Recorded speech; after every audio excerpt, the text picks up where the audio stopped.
much because your muscles get to use that explosion that you get when you're if your muscles are like tighter.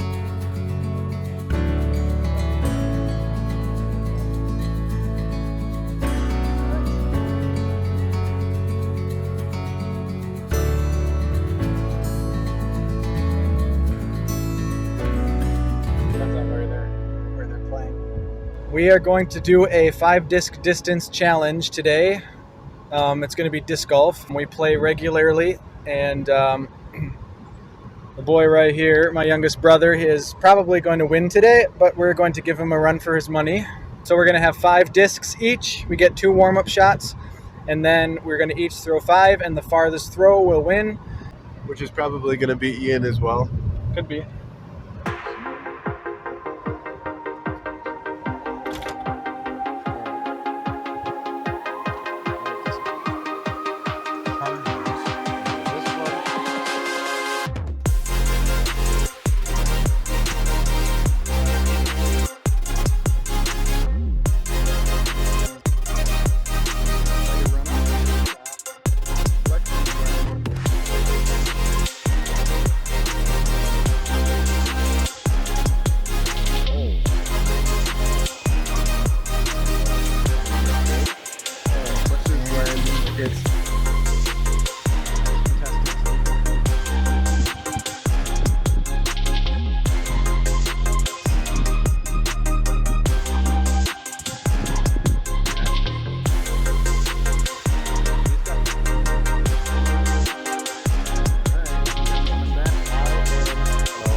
I should say a shout out that will be in the description boxes. He does have a channel as well, so he's used to talking on the camera.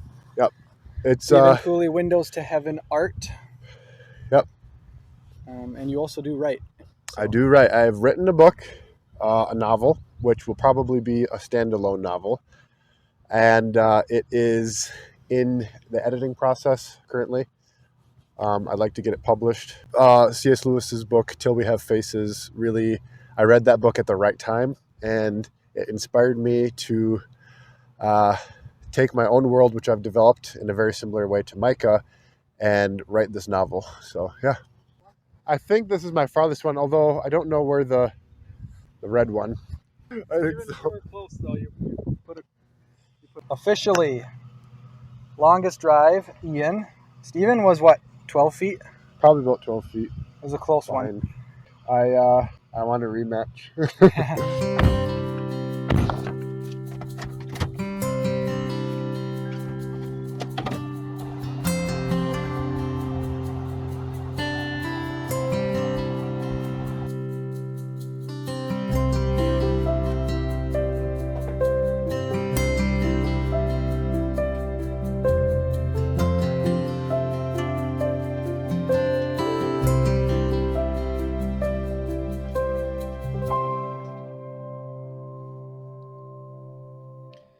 So I got home from work today and I was pretty tired, so I laid down to take a nap. And my mind just started working on my story. And what I ended up having to do is get up, sit down, start a new document. And this is something I've never done before, completely new, but I actually started book 2. The story I'm working on right now is going to be a duology.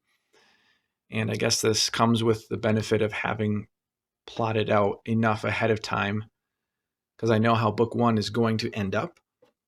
And so with that, I'm able to actually start book 2 knowing where it needs to start. And obviously I can't get too far into book 2 with so little actually written on book 1 because things are going to pop up, characters are going to come into play that I don't know about yet in book 1 that will need to be referenced for the second book. But this is just kind of weird because I've never obviously started a book 2 while I was only, 6-7 chapters into book 1. but I like it. This is a cool experience. I like this.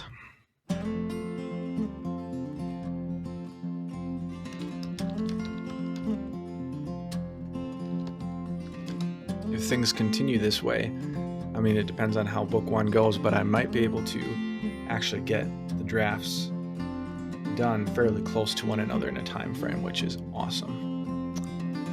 So the bonus to that would be getting book one done. There would be hardly any wait for book two. That would be ideal if that could work out, honestly.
So I've been reading through my first book, The King's Sword, again.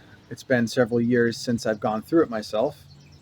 I just wanted to see, kind of get a flavor for how far maybe I've come. Kind of remind myself, because this book, of all the projects I've worked on, was my most satisfying to write, because I was fresh out of high school. It was a pretty new experience, and I just wrote what I really liked. I didn't feel so much constrained by all the rules and things that I was supposed to do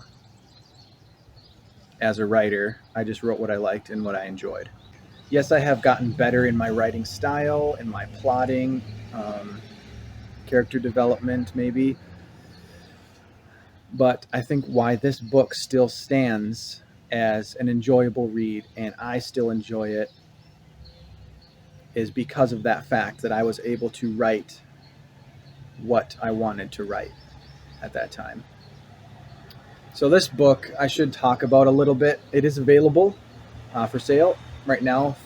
Through July, I have a discounted price in my Etsy shop, which is in the description below. But it is also available on Amazon Prime, and that link is also down below. And my dad also wrote a book that will be down there as well.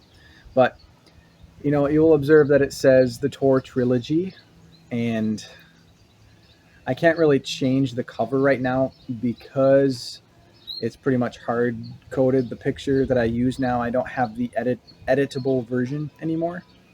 So it says trilogy. It's not a trilogy.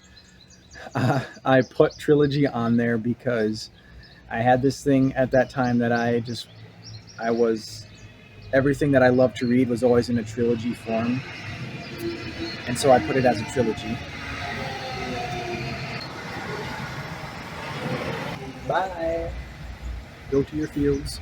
I wrote this and put it down as a trilogy because I was so sure it was going to be one. I had no planning plot-wise for how it would go. I just thought that's the coolest thing to do, is to write a trilogy.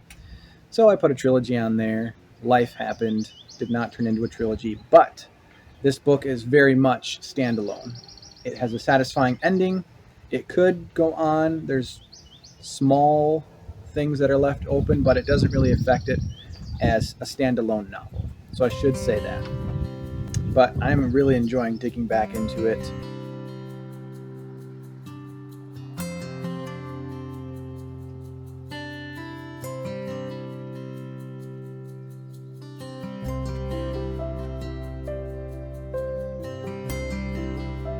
I have been asked before if there's any specific character in this book that I patterned after myself. And my answer to that is that to the extent that the characters are more alive and relatable and realistic is the extent to which I poured myself into each one. And that is something that I definitely want to get better at. Putting myself into every character, even villains. I've been thinking about this a lot lately, and I just think that is the only way, the best way that authors can make a character come alive. The more we put ourselves into them, the more alive that character will be. And so one of the reasons I've been thinking of this is I've been reading in G.K. Chesterton lately, and one of the things that he was a big proponent of, and he really worked brilliantly into his writing, especially the Father Brown series, is the fact that anyone can understand a character if they understand human nature. So, just as an example, he wrote, "A man ought to know something of the emotions of an insulted man, not by being insulted, but simply by being a man. To be able to relate to a character, we just have to put ourselves in that perceived situation," even with villains, because this is why it's interesting. In the Father Brown series, Father Brown, the hero of that story, was always able to figure out the mysteries and figure out who was the person that had, done the murder or the robbery or whatever it was. Father Brown could figure it out by becoming the thief himself, putting himself in that place and knowing how he in his human nature would react if that were him. When we are writing our own stories, we can get better and better by being more and more authentic ourselves. Because as G.K. Chesterton also said, any man can become a villain if tempted. Any man can become a hero if encouraged. And that's kind of a paraphrase, but it gets the point across. We all have the ability and capacity in us to become a hero or a villain. And so we are able to identify with the things, the temptations, the weaknesses that are incorporated into a villain's side, or the dreams and desires and whatnot of a hero's side. I'm believing more and more that this is probably one of the most important steps to authentic story making, and writing a good, relatable character. And even plot-wise, because plot is very driven a lot of times by the motives of the villain, the motives of the protagonist. And so being able to get a better understanding of human nature ourselves, and to be able to put ourselves authentically into each character, the more our world, the more our story, the more our characters are going to be alive and relatable and just have that authentic quality.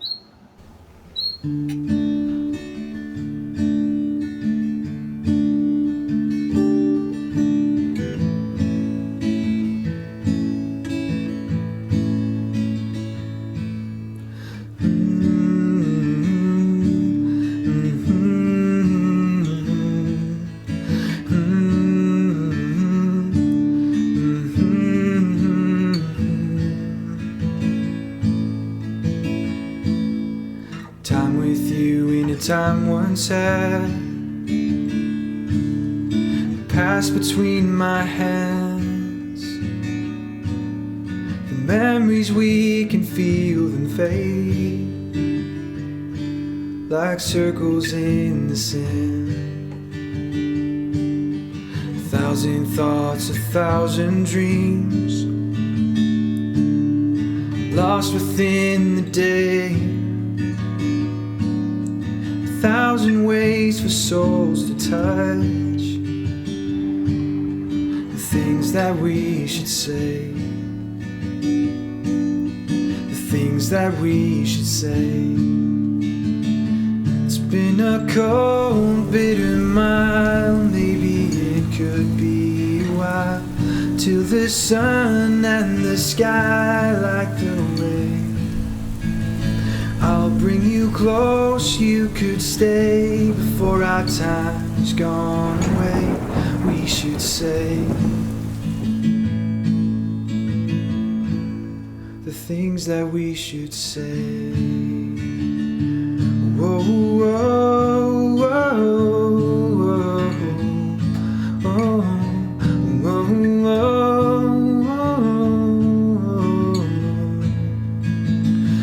whoa, whoa, hey, whoa, whoa, whoa. It's been a cold, bitter mile, maybe it could be a while, till the sun and the sky light the way. I'll bring you close, you could stay before our time is gone away, we should say. The things that we should say.